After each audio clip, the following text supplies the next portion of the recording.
Você está vendo aqui minha tela? Tô. Tá. Então, aqui, a nossa aula de hoje, a gente está continuando aqui no módulo 24, a apostila sobre biomoléculas.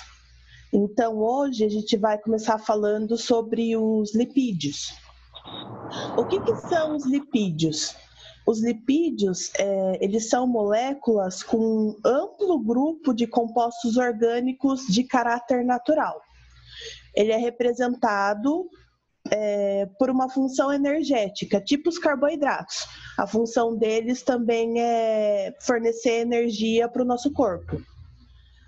As principais fontes de lipídios, elas são, por exemplo, os leites, o ovo, castanha e carne também com alto teor de gordura. Então, dentre os lipídios, eles se destacam as gorduras e os óleos. São dois compostos que eles desempenham diferentes funções no nosso organismo. Eles servem como uma reserva energética, como isolante térmico, e eles também são componentes estruturais das nossas membranas. Eles também são precursores de hormônios e pigmentos absorvedores de luz. Isa, se você tiver alguma dúvida, você me para e pergunta, tá bom? Tá.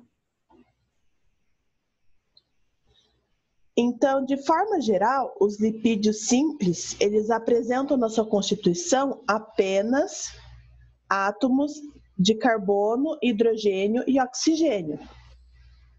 Contudo, nos seres vertebrados, os ácidos graxos que compõem esses lipídios estão presentes na forma dos seus derivados, como os ésteres e amidas. E eles vão ter insaturações que apresentam a isomeria do tipo cis-trans. Então, quando a molécula ela tem a conformação trans, é o que a gente chama de gordura trans. A gordura trans ela é acumulada e ela contribui a diminuir a quantidade do chamado colesterol bom. Ou seja, a gordura trans, né, ela é muito falada na mídia, que ela é muito prejudicial ao nosso corpo, principalmente por isso, porque a gordura trans, ela ajuda a diminuir o que a gente chama de colesterol bom e ela acaba aumentando o que a gente chama de colesterol ruim. Aqui a gente tem dois tipos de cadeia de ácidos graxos. A maioria dos lipídios, ele vai se derivar dos ácidos graxos. O que são os ácidos graxos? Eles são substâncias orgânicas encontradas em temperatura ambiente e podem ser encontrados no estado sólido, líquido ou semissólido. É a parte dos lipídios que é utilizada como o combustível para as nossas células. Então, se você observar as cadeias, elas são bem extensas, elas são difíceis de ser quebradas e elas geralmente não têm ramificação. E elas também têm número par de átomos de carbono. Então, essas são as principais características dos ácidos graxos. Tudo bem até aí? Por que um tá diferente do outro? Oi? Por que um tá diferente do outro? Tipo, um tá em pé e o outro tá meio... Porque a gente tem uma saturação aqui, ó. Ah, tá. Tá vendo aqui? Essa aqui é totalmente insaturada. Aqui, ó, a cadeia só tá apresentando ligações simples. Aqui, ó, já apresentou uma insaturaçãozinha. Ah, beleza. Então, esse da direita, ó, é a fórmula estrutural e representação tridimensional do ácido esteárico. À esquerda, ele tem um ácido graxo saturado, ele tem uma insaturaçãozinha aqui. Esse ácido oleico à direita, ele é usado em sabão, detergente e cosméticos. Então, por isso que ele apresenta essa insaturaçãozinha aqui. Entendi. Beleza? Uhum.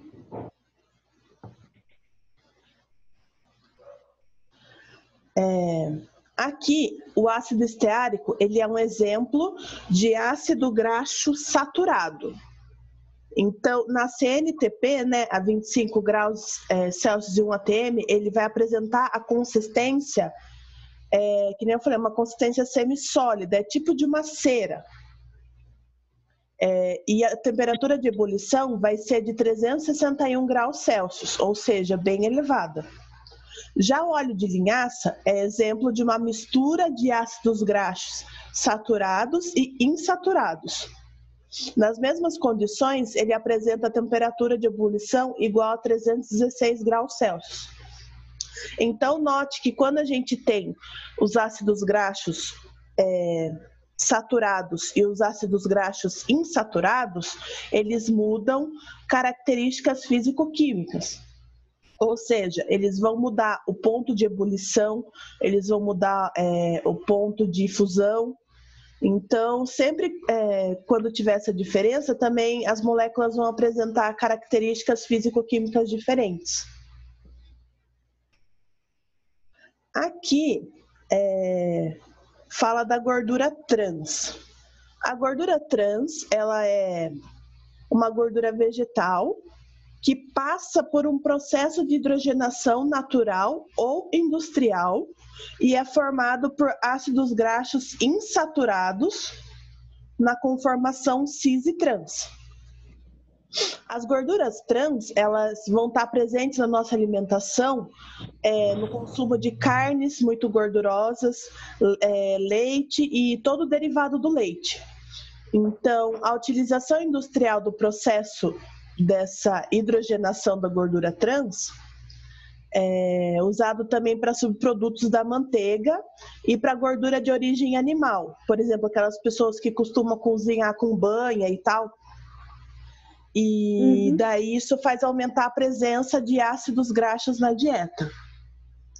Aqui a gente tem tabelas que apresentam alguns ácidos graxos saturados e insaturados presentes no lipídio. Você pode dar uma olhada depois. Aqui a gente tem os glicerídeos. O que são os glicerídeos? Eles são lipídios encontrados em maior quantidade nos alimentos e são representados por óleos e gorduras. Então aqui, ó, constituindo por gorduras e óleos, eles se acumulam na fórmula de gotículas de gordura no nosso citoplasma. Citoplasma é um componente das nossas células. Ele exerce a função de isolante e também ele serve para a gente como uma reserva energética. Então, estruturalmente falando, esses lipídios são ésteres resultantes da reação entre ácidos graxos e o glicerol. Então, por isso que eles recebem o nome de glicerídeos. Então, aqui ó, a gente tem uma cadeia de propano, triol, que aqui é a molécula de glicerol. E aqui a gente tem a molécula de ácidos graxos, perdão. Então, notem que misturando os dois, a gente vai possuir uma gordura ou um óleo. Os glicerídeos, que são formados por 3 moléculas de ácido graxo e uma de glicerol, eles vão ser conhecidos como triglicerídeos. Essa aqui é o tipo de cadeia que ele forma.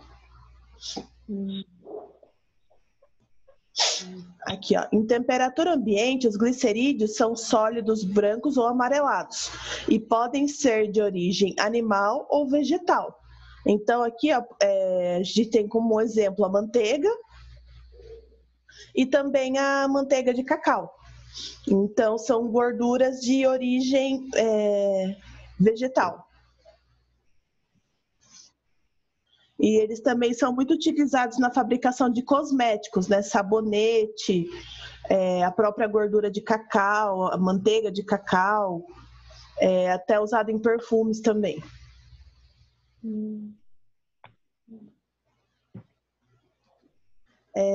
Sobre o estoque no organismo. O nosso organismo, ele utiliza preferencialmente o carboidrato na maioria das reações metabólicas que o nosso corpo faz. Então, em geral, as gorduras, quando a gordura está em excesso, ela se acumula nas células adiposas durante meses. Então, ao contrário dos carboidratos, os carboidratos eles duram aproximadamente um dia no nosso organismo, enquanto o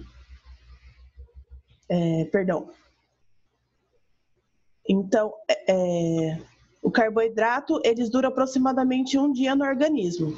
Então, os polissacarídeos eles devem ser considerados boas fontes de energia, porque eles funcionam como uma reserva durante mais tempo, ou seja, enquanto o carboidrato ele dura geralmente um dia no nosso organismo, os lipídios eles duram cerca de semanas.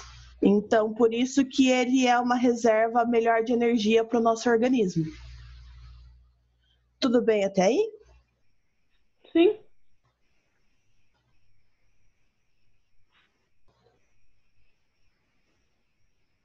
Aqui está falando sobre os lipídios complexos. Os lipídios complexos e suas funções estruturais compõem membranas celulares formadas pela associação de lipídios e proteínas. Os mais importantes são, por exemplo, o fosfolipídio e o colesterol. Aqui a gente tem um exemplo dos esteróis. O que são esses esteróis? Os esteróis eles têm uma estrutura semelhante à do colesterol, mas se encontram somente na natureza, nas frutas, nos vegetais, legumes e sementes. Então, os esteróis são uma importante classe dos lipídios que apresentam uma estrutura química bastante característica. Eles têm um grupo hidroxi, que é esse grupo aqui de baixo, que é da cabeça polar dele. Os esteróis, eles são importantes para o organismo por constituírem membranas biológicas. Então, além disso, alguns hormônios, como os hormônios sexuais e os sais biliares, também são esteróis que atuam nas substâncias reguladoras de grande variedade das nossas funções fisiológicas. Então, essa molécula aqui é uma molécula de colesterol, que é um exemplo de esterol. Então, ele tem o grupo hidroxi aqui, então a cabeça dele é polar. E aqui ele tem uma cauda de hidrocarbonetos, então ele tem uma cauda apolar.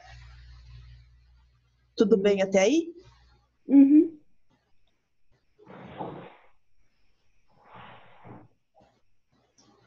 Aqui está falando um pouquinho sobre o colesterol. Então, basicamente, a gente sabe que o colesterol ele causa muitas doenças nos vasos sanguíneos e doenças cardiovasculares. Porque o que acontece? O acúmulo do colesterol, ele vai entupindo, né, a parede da nossa veia, ou seja, a parede das nossas artérias. Então, aqui note que a gente tem uma artéria saudável, por onde o fluxo sanguíneo ele vai passar normalmente. Então, as pessoas que têm o colesterol elevado, eles vão começar a ter artérias bloqueadas por camadas de gordura. Sendo assim, o fluxo sanguíneo não vai conseguir passar totalmente. Por isso que daí a pessoa pode ter, por exemplo, derrames ou infartos por causa do entupimento das artérias.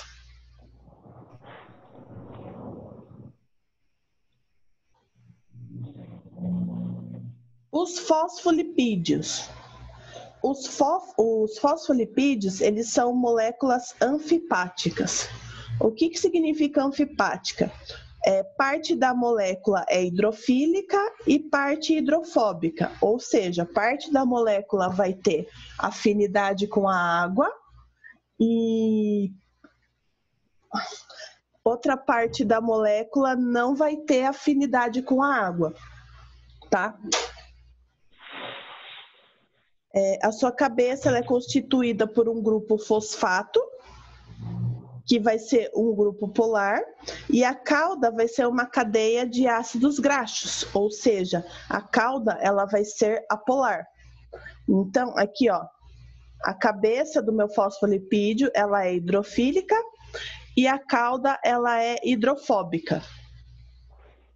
No meio biológico, as moléculas de fosfolipídios interagem entre si, de forma que as regiões assumem uma conformação específica que a gente chama de bicamada lipídica, que com os carboidratos e as proteínas, ela é a principal constituinte das membranas plasmáticas de células eucarióticas. Células eucarióticas, eu acho que você já viu em biologia com a Silmara. Uhum.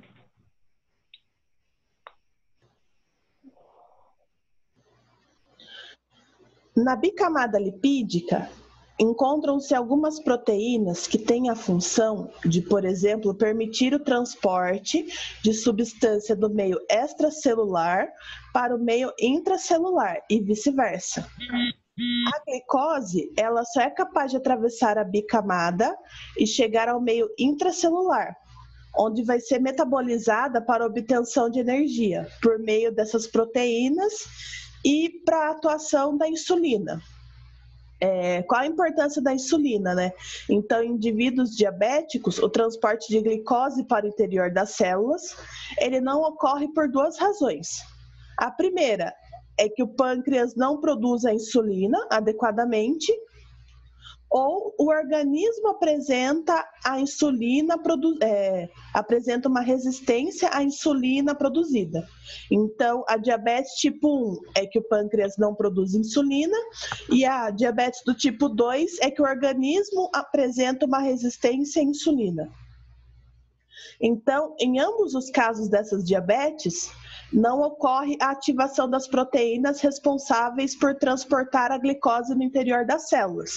Então, essa glicose, ela acaba se acumulando na corrente sanguínea, o que ocasiona a diabetes nos seres vivos. Tudo bem até aí? Uhum. Então, esse primeiro capítulo a gente terminou, aqui tem as atividades, e daí eu vou para mais um capítulo, que é o capítulo das proteínas. Então, eu passei o capítulo 2 e a gente vai para o capítulo 3 e encerrar a aula por hoje, ok? Ok. O que são as proteínas? As proteínas são substâncias formadas a partir de um conjunto de aminoácidos ligados entre si que formam ligações peptídicas. As ligações peptídicas a gente vai ver logo abaixo como que elas se formam. As proteínas, em nós seres vivos, elas estão bastante presentes, por exemplo, nas nossas unhas e nos nossos cabelos.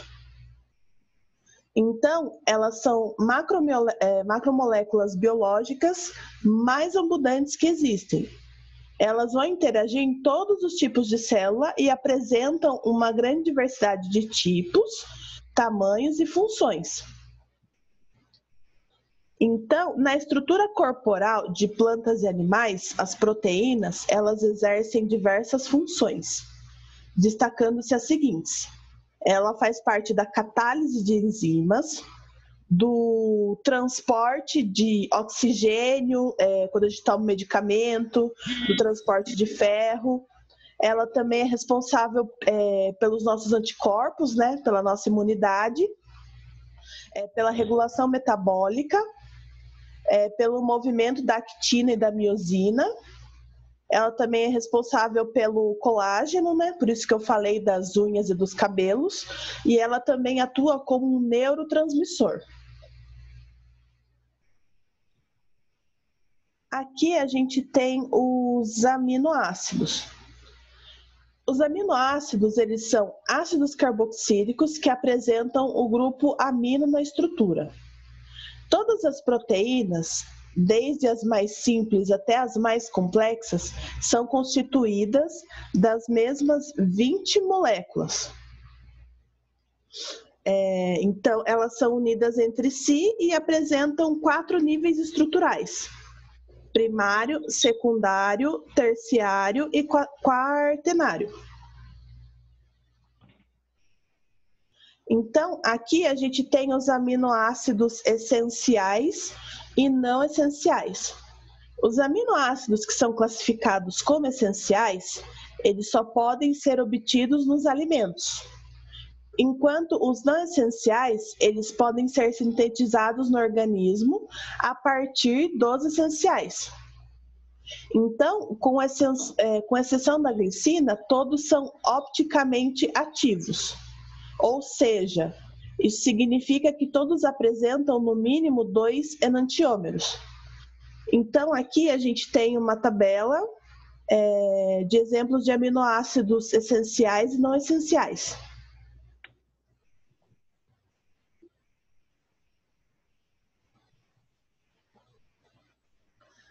As ligações peptídicas. O que são as ligações peptídicas? São as ligações químicas que ocorrem entre duas moléculas quando o grupo carboxilo de uma molécula reage com o grupo amino de outra molécula, liberando sempre uma molécula de água, conforme você consegue ver aqui. Ou seja, a ligação peptídica é uma reação de desidratação que ocorre nos aminoácidos. Então, o esquema a seguir, ele representa uma reação de condensação para a forma de uma ligação peptídica entre os aminoácidos. Então, aqui a gente tem o aminoácido 1 e aqui a gente tem o aminoácido 2. Eles se ligam através de uma ligação peptídica. Então, o meu carbono aqui, ele está ligando com o meu nitrogênio daqui. Então, por isso que é uma ligação peptídica. Então, quando ocorre essa ligação entre o carbono e o nitrogênio, ocorre a ligação peptídica, a gente vai ter uma molécula só e a gente vai estar eliminando aqui uma molécula de água. Então, ocorre entre o grupo amino, que é esse grupo aqui, de um aminoácido, e a carboxila do outro, que é esse grupo aqui. Então, quando eles se unem, forma a ligação peptídica e forma, consequentemente, a eliminação de uma molécula de água. Ok até aí? Uhum.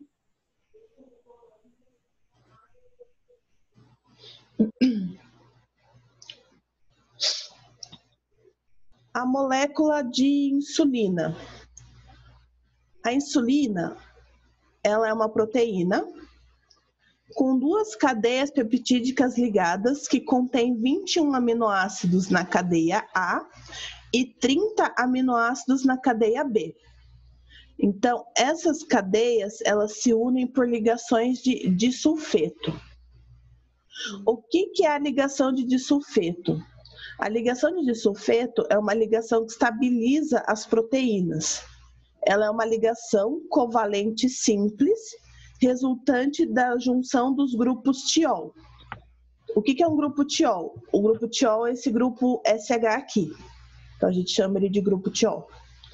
Então, aqui a gente tem o exemplo da insulina. Então, a molécula da insulina é formada por 2 cadeias peptídicas. Uma delas contém 21 aminoácidos, enquanto a outra vai conter 30 aminoácidos. E aqui, como eu disse, é a ligação de sulfeto. Essa ligação de sulfeto, ela é para estabilizar as proteínas. E elas ocorrem com o grupo tiol, que é esse grupo SH aqui. Ou seja, uma ligação de sulfeto que se forma entre os átomos de enxofre das cadeias laterais. Então, nesse caso, os aminoácidos não estarão ligados por uma ligação peptídica, mas vão estar ligados por essa ligação de sulfeto. Então, ele vai formar átomos de enxofre entre as cadeias laterais. Não vai liberar água igual na ligação peptídica. Ela vai liberar átomos de enxofre.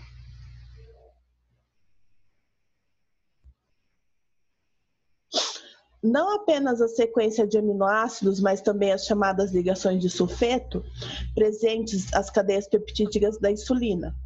Além de possíveis ligações de hidrogênio, interações eletrostáticas entre os aminoácidos, conferem à molécula a estrutura tridimensional representada a seguir.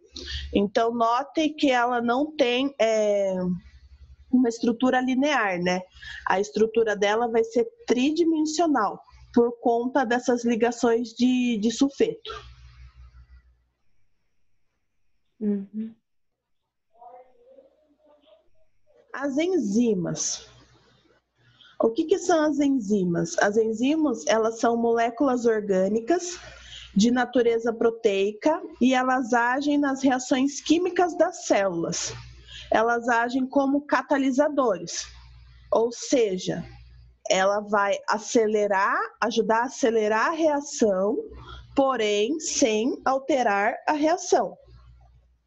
Então, aqui, ó, as enzimas são proteínas que atuam no organismo como os catalisadores biológicos. Elas vão exercer funções bastante específicas que dependem da estrutura molecular dos substratos, ou seja, do composto o qual ela deve se ligar para executar determinada função. Então, de forma simplificada, a ação das enzimas ela pode ser entendida da seguinte maneira. Para que ocorra uma reação química das enzimas, é necessário que o substrato da enzima se ligue à enzima em uma reação específica chamada sítio ativo. Nesse sítio ativo, vai se formar uma estrutura chamada complexo enzima-substrato. Então, quando essa reação ocorre, o produto da transformação enzimática do substrato é liberado e a estrutura da enzima ela vai ser reestruturada. Então, note que esse espacinho aqui da enzima é o chamado sítio ativo. Então, aqui ó, entra os substratos, ela produz um produto do complexo enzima-substrato e depois ela tem a capacidade de voltar à sua forma antiga.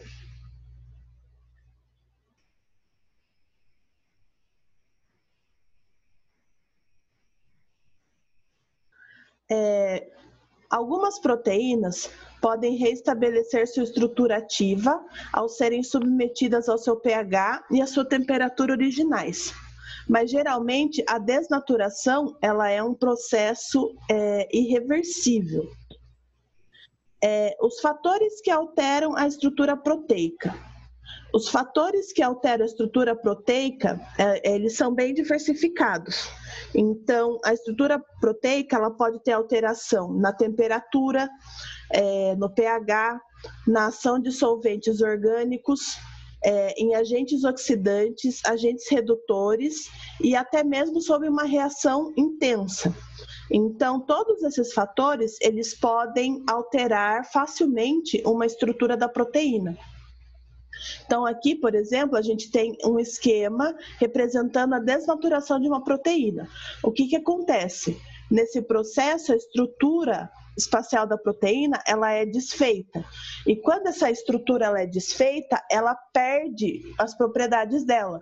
Ou seja, ela acaba perdendo sua atividade. Então, qualquer um desses fatores, alteração de pH, alteração da temperatura, ele pode fazer com que a proteína ela acabe perdendo o seu efeito. Isa, tudo bem até aqui? Uhum. Então, eu vou ficar com esses... A aula de hoje vai ser esses 2 capítulos, ok? Ok. Pode ver, são capítulos bem teóricos. Ficou alguma dúvida? Não. Creio que não. Então, pode ver que não é um capítulo que envolve conta, é um capítulo bem teórico. Eu acho que com esses 2 capítulos a gente já avançou bastante, consegue fazer bastante atividade e tal. Então, a aula de hoje eu encerro por aqui. Então, não ficou nenhuma dúvida mesmo? Não, creio que não. Aí eu vou passar para você os exercícios daí via apostila, tá? Vou colocar no portal certinho para vocês fazerem. Tá. Beleza? Beleza. Então, por hoje é só. Aí, qualquer coisa a gente se vê semana que vem. Beleza. Beleza? Beleza. Então, até mais. Até, Pro. Bom dia. Bom dia.